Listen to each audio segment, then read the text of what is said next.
Teka muna, pwede bang pakinggan muna? Huwag mo muna ako nasabayan, kasi lalo lang lalabo ang paliwanagan. Paano ba sisimulan kung matatapos na? At masisisi mo ba kung napapagod na? Kahit na mahal kita, hindi sapat na dahilan na manatili pa sa tabi mo. Kaya kung mangilaban ka pa, alam mo na iningatan kita.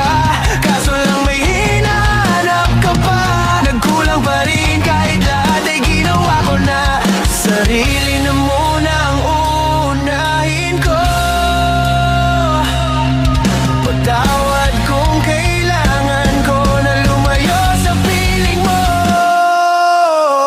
Baka di lang talaga tayong dalawa, at mas mabuting palayain na kita.